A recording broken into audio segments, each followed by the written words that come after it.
their dreams are, and then doing whatever it takes to help that population achieve what everybody needs. That's where we are now. We are at that point, and it couldn't be more serious. We are at a crossroads, and it is up to us what we do about it. The population is changing. It is a fact. There is nothing you can do about it. I often say that the American people are being nostalgic for a time that never was and avoiding a future that is inevitable. That is just a fact. We are becoming a country whose majority of people are people of color. If we continue to underinvest in public education, to close off opportunities to higher education, by 2018, 45% of all jobs in this nation will require at least an associate's degree. Only 27% of African Americans, only 26% of U.S.-born Latinos, only 14% of non-U.S. born Latinos have it. If we keep underinvesting in education and closing those doors, we're not going to have the educated population that we want for jobs, for creativity, or for democracy. If we keep allowing the throwing in the stream of our children because of health issues that can be easily avoided, we're never going to be able to pay the health bill that's going to be delivered to the American public. Never going to be able to do it. We can't go forward with any kind of success if we don't figure out how to live together. If we don't figure out how to invest in the future that we need, if we don't figure out that housing and transportation and economic development, they all go together. You get one right, all the rest of them fall in place. Equity is a superior growth model for the environment. Equity is a superior growth model for the economy. Equity is a superior growth model for the future. Thank you.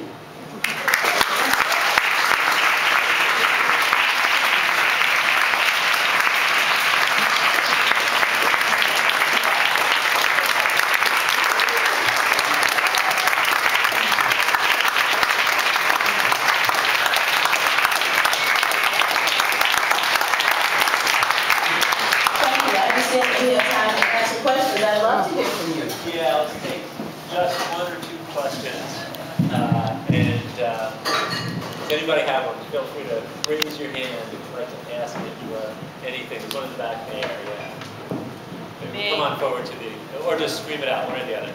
Here, you know what? We can reach you. Thank you. What I hear you saying is if we don't, then this will happen.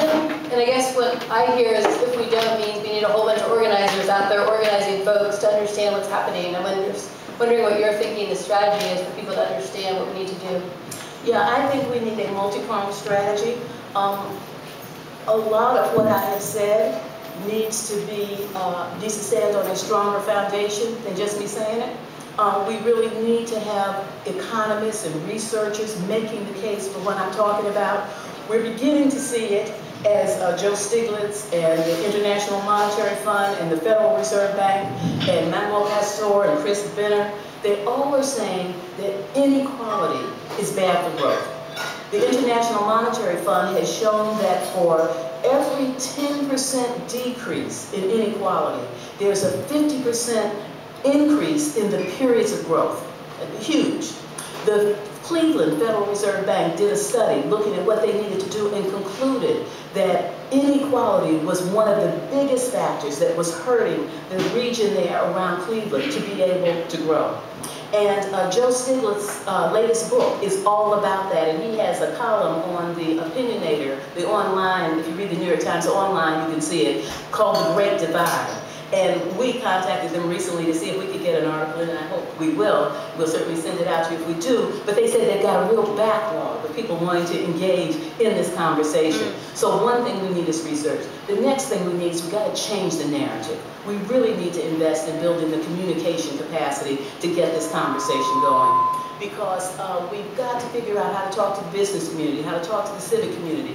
But one of the things that is urgent for me is being able to talk to organizations that represent people of color, talking to organizations that consider themselves to be progressive, talking to groups that have been working on these issues all along, like you, that we all need to have a common narrative.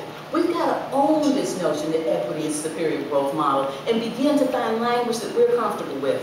We need to have some proof of concept.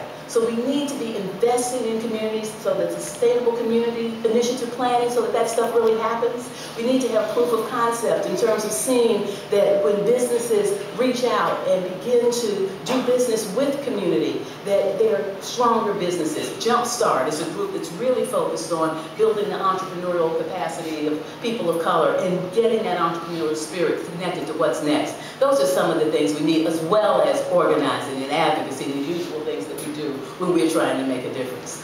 That's great. So you know, we have this place only till 8. We're okay. We're okay. Yeah. Reverend Earl Cote, on. Yeah.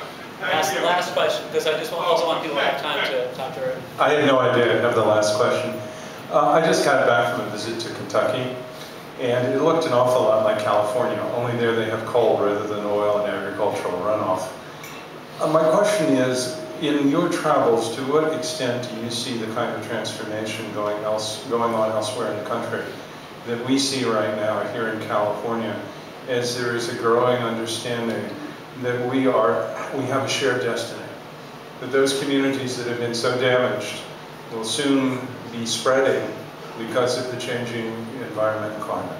Thank you. I see things all over the country. I'll tell you, I recognize my time is running out because I have a lot more examples right here. I thought that my speech was shorter than it actually turned out to be. But I have many, many examples. The PolicyLink website is full of examples. It's just policylink.org. But here's one. In Minneapolis, they are really using their Sustainable Communities Initiative to deal with a bunch of questions. When you think about Minneapolis, you often think of a place that's very liberal with a high standard of living. They have the greatest disparity between the white community and the black community of any place in the country.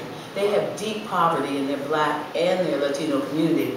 They use $750,000 of their Sustainable Communities Initiative grant to be able to engage the community, so that they're not just inviting people to come to a meeting and serve beans and coffee. They're investing in community organizations to be able to really build their capacity. And I've seen other things like that in many places. I do think that Seattle really stands out in terms of trying to get to equity. And what's interesting about those two examples is I have mentioned two places in which, while the demographics are shifting, they are not California. They haven't already gone through this shift. It is harder to find it where you already have large numbers of people of color, where the community is really able to build those kind of coalitions. But I'll tell you someplace that this inspires me no end, and that's Los Angeles.